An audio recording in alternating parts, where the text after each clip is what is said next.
Congratulate natin siya kasi ano na siya po ay nahatulan ng guilty. Yay, palakpakan. O, di ba? So isa ka na ngayong anong tawag sa iyo? Guilty sa child abuse. Nako, grabe. O, palakpakan. Ang lakas ng loob mo, kakandidato ka pang senador. Ang kapal ng mukha mo. Ikaw ang pinakamakapalang mukha na congressman. Hindi ka nga congressman eh. Congresswoman ka eh. Hindi, representative ka eh. Representative ng ano? Ang hatol kina ACT Teachers Party List Representative Franz Castro at dating Bayan Muna Representative Satur Ocampo para sa kasong child abuse. Yun! Castro naging emosyonal nang malaman ang desisyon ng korte pero lalaban daw siya. Nasa front ang kapal ng mukha mo, lalaban ka pa talaga. Ang kapal ng mukha mo. Ang kapal din ng mukha mo, no, lalaban ka pa talaga. Kami naman ay nag-rescue, sumaklolo lang sa kanila. Kami pa, wow! Kami pa yung convicted. At sumaklolo, kapal ng mukha mo. Andali. Kami naman ay nag-rescue, sumaklolo lang sa kanila. Kami pa yung kami pa yung convicted at kami kapal. Nanindigan si ACT Teachers Party List Representative Franz Castro na wala silang ginawang masama ni dating Bayan Muna Representative Satur Ocampo. Kasunod yan ng hatol na guilty sa kanila ng Tagum City Regional Trial Court Branch 2 para sa kasong child abuse. Hindi naiwasan ni Castro ang maging emosyonal. Wow! Umiyak-iyak pa! Ang naging trabaho ko naman talaga ay pangalagaan yung wow! Ng estudyante. Wow!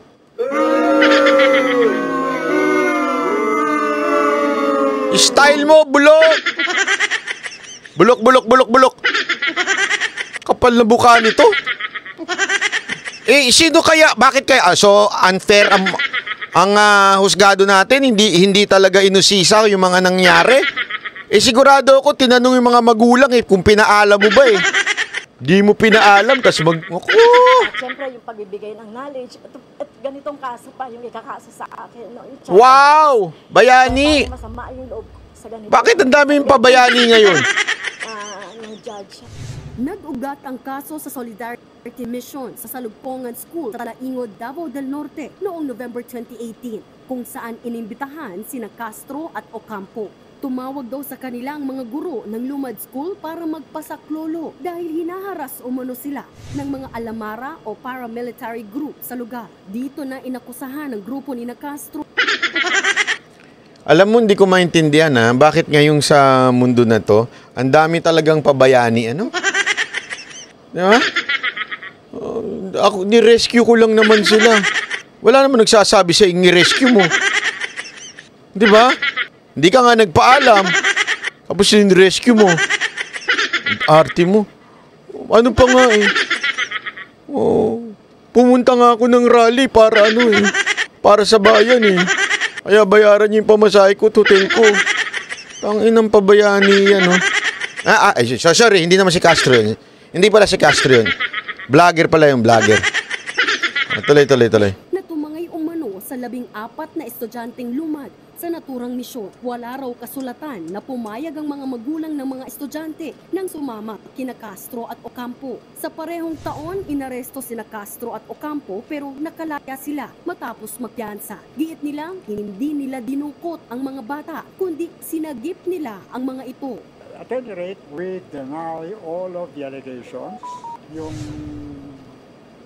existing bail funds namin dun sa kaso ay tinuring at tinanggap ng korte na applicable sa period ng appeal. So, hindi kami pwedeng arrestuin. Ayon sa desisyon ng korte, may sapat na ebidensyang nagpapatunay na nilagay nila sa alanganin ang kaligtasan ng mga lumad na estudyante. Pero huwag kayong mag-alala. Friendship nyo naman si Speaker Romualdez eh. O bakit? Sinabi ko lang naman friendship mapapikon na naman kayo. Mapipikon na naman kayo.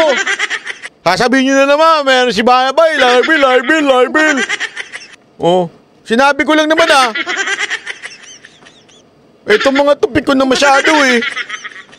Oo. Labag daw yan sa Providing for Special Protection Against Child Abuse, Exploitation and Discrimination Act. Matatanda ang unang kasong inihain laban sa grupo ni Castro ay kidnapping at child trafficking. Pero ang kasong child abuse na lang ang iniwan ng prosecutor. Maaari silang makulong ng 4 hanggang 6 na taon at pagmultahin. Ang unti naman. 4-6 na taon lang. Hindi, child abuse lang kasi. Wala na yung child kidnapping eh. Sayang eh. Dapat isinama pa yun eh. Yeah, pero ayaw mo na, yun ang desisyon ng korte eh. Lang napatunayan. Wala tayo magawa. Ng hanggang 20,000 piso.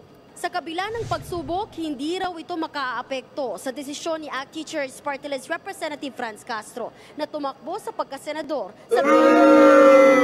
Ang kapal ng mukha mo, ha? Ang kapal ng mukha mo. Ikaw isang child abuser. Convicted. Ha? Oy, wala ko sinabi, ha? Ang nagsabi po niyan, korte.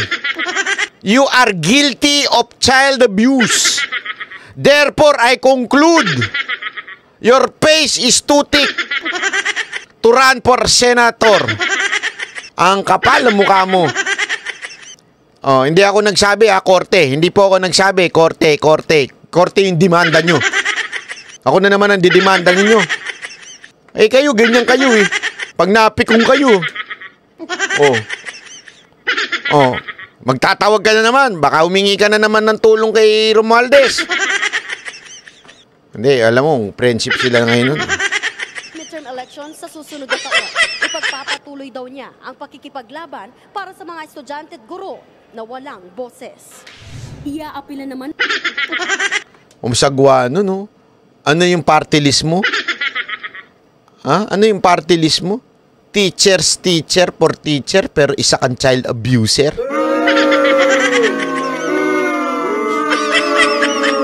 Diba? Isa kang teacher, oh.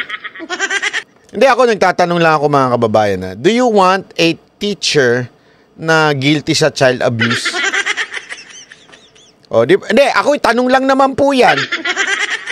Ako tatanong lang. Hindi naman po yan, panguhusga. O, di ba? Kayo, gusto nyo ba ng ganon? Ang kampo ni Castro ang desisyon ng korte. Maghahain din sila ng motion for reconsideration.